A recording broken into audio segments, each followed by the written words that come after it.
राजस्थान और मध्य प्रदेश में cough syrup से हुई बच्चों की मौत के बाद तमाम राज्य सतर्क हो गए हैं और कफ सिरप को लेकर अब सख्ती बरतनी भी शुरू कर दी है। गुरुग्राम स्वास्थ्य विभाग ने कोल्ड ड्रिफ्ट कफ सिरप की बिक्री पर तत्काल प्रभाव से रोक लगा दिया है। वहीं सीएमओ के निर्देश पर विभाग ने सभी मेडिकल स्टोर्स को एडवाइजरी जारी की है और सिरप के सैंपल एकत्रित करने की प्रक्रिया शुरू कर दी है। गुरुग्राम की सीएमओ डॉक्टर अलका की माने तो अब तक 36 मेडिकल स्टोर से कोल्ड ड्रिफ्ट सिरप के सैंपल लेकर जांच के लिए भेजे गए हैं। जांच रिपोर्ट आने तक सिरप की बिक्री और उपयोग पर रोक जारी रहेगी। यही नहीं, स्वास्थ्य विभाग ने कार्रवाई करते हुए 4 मेडिकल स्टोर्स को शोकॉज नोटिस भी जारी कर दिया है, जिन पर बिना पर्ची दवा बेचने का आरोप है। सीएमओ ने स्पष्ट कहा कि बिना डॉक्टर की पर्ची के सिरप बेचने वाले मेडिकल स्टोरों पर सख्त कार्रवाई की जाएगी। स्वास्थ्य विभाग की तरफ से एडवाइजरी जारी यही की गई है कि आप ओवर द काउंटर दवाइयाँ ना लें। 4 साल के बच्चों को दवाई कफ सिरप बिल्कुल ना दें, और जब भी आपको प्रॉब्लम होती है, किसी तरह की बीमारी होती है, किस तरह का कफ सिरप फीवर होता है, तो आप पीडियाट्रिशियन के पास जाएं और उनकी सलाह से ही दवाई लें। 36 जगह से रैंडम सैंपल ले लिए गए हैं, ये हमें डीसीओ के माध्यम से पता चला, और 4 लोगों को शो कॉज नोटिस जारी कर दे दिया गया। जो कफ सिरप कोल्ड ड्रिप था, उसमें डाईइथाइलिन ग्लाइकॉल था, जो टॉक्सिक है और केमिकल है, जो टायर में या जो ब्रेक ऑयल में यूज़ होता है।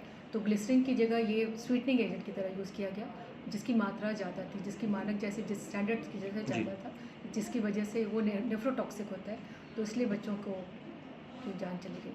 पेरेंट्स से मेरी यही अपील है कि आप केमिस्ट के पास जाके ये ना बोलें कि मुझे कफ सिरप दे दो, और जब भी खांसी होती है तो थोड़ा सा आपको ध्यान देना पड़ेगा, थोड़ा सा सिम्टोमेटिक ट्रीटमेंट करना पड़ेगा। और क्योंकि कफ जो होता है वो सेल्फ लिमिटिंग होता है, सिम्टोमेटिक ट्रीटमेंट करें, नेबुलाइज करें बच्चों को, और थोड़ा सा वार्म रखें बच्चों को, और कफ सिरप का यूज़ 4 साल के नीचे बिल्कुल मना करें। हमने आईएमए के साथ बैठक की है कल ही, और केमिस्ट एसोसिएशन के साथ भी बैठक की है, पीडियाट्रिशियन लोगों के साथ भी कल बैठक की थी, आज डीसीओ के साथ बैठक की है।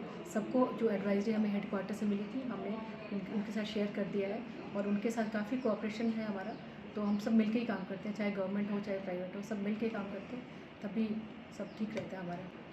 ये हम जो दिल्ली से या नेबरिंग जगह से, नोएडा या कहीं से भी अगर कोई ऐसे दवाई लाते हैं, तो उसमें हमारा ये नहीं होता, कोई पता भी नहीं चलता कई बार। तो केमिस्ट जो डीसीओ ये रैंडमली चेक करते हैं। अगर वो कोई केमिस्ट के पास जाता है तो रैंडम अगर मिल जाता है तो वो सैंपल के लिए भेज दिया जाता है। मैं Sharad Malhotra, president Gurugram chemist and drugs association Gurugram. वहाँ से हरियाणा सरकार की तरफ से सीएमओ ऑफिस से हमारे एफडीए से एडवाइजरी इशू हुई है, जिसके अंदर स्पष्ट रूप से कहा गया है कि हाल फिलहाल बच्चों के जो सिरप हैं वो ना बेचें, और बिना प्रिस्क्रिप्शन के तो बिल्कुल भी ना बेचें, और जो प्रिस्क्रिप्शन भी आते हैं उनको भी अच्छी तरीके से तसल्ली कर लें कि वो जो भी है बिल्कुल फ्रेश प्रिस्क्रिप्शन है। ये नहीं कि पिछले प्रिस्क्रिप्शन पे लाके कोई आपसे दवाई ले जाए। तो पिछले प्रिस्क्रिप्शन पे भी मना है। अभी जो फ्रेश जो जरूरत होगी, डॉक्टर भी उन्हीं को लिख रहे हैं और हम भी उन्हीं को सबको देंगे। जी, ये आदेश तो हमेशा के ही हैं, अब थोड़े से और ज़्यादा करके कर दिया, और लोगों को भी हमने सतर्क कर दिया। केमिस्टों को अपने सोशल मीडिया से अपने लेटर भेज के, वैसे डे टू डे में कांटेक्ट करके कि कृपया करके सेल्फ डोज ना दें किसी को भी। कोई आगे कहता है जी बच्चे को छोटा सा बुखार है, उनसे कहिए कि आप डॉक्टर से लिखवा के लाएं, हम तभी देंगे। जी नहीं है, ऐसा है कि जो प्रोडक्ट वहाँ पे चेन्नई से बन के और मध्य प्रदेश और राजस्थान में बिके थे, वो हाल फिलहाल गुरुग्राम में कम से कम नहीं मिले हैं। वैसे हमें पता है हरियाणा में भी नहीं मिले हैं। वो कहीं सरकारी सप्लाई में उन लोगों ने दिए हुए थे, उन्हीं से रिलेटेड, उन्हीं के अंदर की फार्मेसीज वगैरह पे कहीं होंगे। ज़्यादा वहाँ की छिंदवाड़ा वगैरह की डिटेल हमारे पास नहीं है, लेकिन यहाँ पे अच्छी तरीके से हमने पता कर लिया है। हम पिछले संडे से पूरा ड्रग ऑफिस, हम लोग इसी काम में लगे हुए हैं। इन कंपनियों का भगवान की कृपा से यहाँ पे कोई आइटम नहीं है। वहाँ पे रेगुलरली सैंपल लिए जा रहे हैं। कल परसों तक ले जाके करीब कहीं से 1, कहीं से 2 ऐसे कर करके करीब 36 सैंपल मेरे को पता चला है कि पहले भी गए हैं। एट रैंडम भी लिए जा सकते हैं, इतने ज़्यादा दवाइयाँ होती हैं, लेकिन सबसे अच्छा काम जो एफडीए ने करा है, वो मेरे को कल बताया हमारे senior drug inspector Gurcharan sir ने, कि जो अपने ललित गोयल जी हैं, ड्रग कंट्रोलर हरियाणा, उनके निर्देश अनुसार जितनी भी फैक्ट्रियाँ हैं हरियाणा में, उन सब के ऊपर एहतियातन वहाँ पे वो भेजा गया है कि भी इंस्पेक्शन कराई गई है, और सबके ऊपर, जिससे कि सब कुछ मिले कि हरियाणा के अंदर ये सब कुछ साफ सुथरा चल रहा है। बिल्कुल हमने उन लोगों को स्पष्ट मैसेज दे दिया है, और हमने अपनी दुकान के सारे उनको टोकरी सी एक बना के करके कर दिया है कि वापस नहीं करनी। लेकिन जो प्रिस्क्रिप्शन पे आइटम नहीं है और फिर भी मेडिकल स्टोर पे आती हैं, लोग आके खुद मांगते हैं, वो उठा के एक जगह रख दे, कुछ भी बेचने की जरूरत नहीं है। ये बतौर मेडिकल स्टोर संचालक और हमें जो निर्देश हमारे ड्रग विभाग से मिले हैं वो ये है कि बगैर प्रिस्क्रिप्शन के कोई भी दवाई इशू नहीं करी जाए। ये तो हमारे को पूर्व निर्देशित आदेश हैं।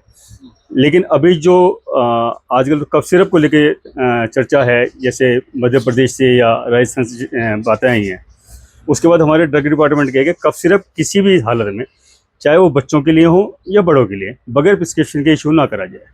ये ऐसा कुछ नहीं है कि बगैर प्रिस्क्रिप्शन की दवाई इशू हो रही हैं। जो ब्लड प्रेशर की दवाई हैं, डायबिटीज़ के जो पेशेंट से रेगुलर चल रही हैं, वो तो पेशेंट ले लेते हैं बगैर प्रिस्क्रिप्शन के, वो हो सकता है। लेकिन रही बात खांसी की या बुखार से संबंधित चीज़ें, उसमें ओटीसी प्रोडक्ट तो केमिस्ट इशू कर सकता है और शायद वो वहीं तक सीमित हैं। लेकिन जब जैसा हमें आदेश मिला है और निर्देश मिला है कि बगैर प्रिस्क्रिप्शन कुछ इशू नहीं करना, तो उसके ऊपर मैं नहीं समझता कि कोई केमिस्ट इसकी अवहेलना कर रहा होगा गुड़गांव के अंदर। विभाग से हम अपने एसोसिएशन के थ्रू बात करते रहते हैं, अपने ड्रग डिपार्टमेंट के थ्रू बात करते रहते हैं और समय समय पर कार्रवाइयाँ भी होती रही हैं। हाँ, लेकिन हमारी अपनी इच्छा यही होती है कि गैर पंजीकृत जो झोला छाप के चिकित्सक हैं, सो कॉल्ड चिकित्सक, उनको अवॉइड करा जाए। और हम समय समय पर केमिस्टों से हम आपस में बात भी करते हैं कि अगर किसी इलाके में कोई छोला छाप मिलता भी है तो उसके हमारे विभाग को या स्वास्थ्य विभाग को सूचना दें, ताकि मरीज के या आम आदमी के स्वास्थ्य से, जीवन से खिलवाड़ ना हो।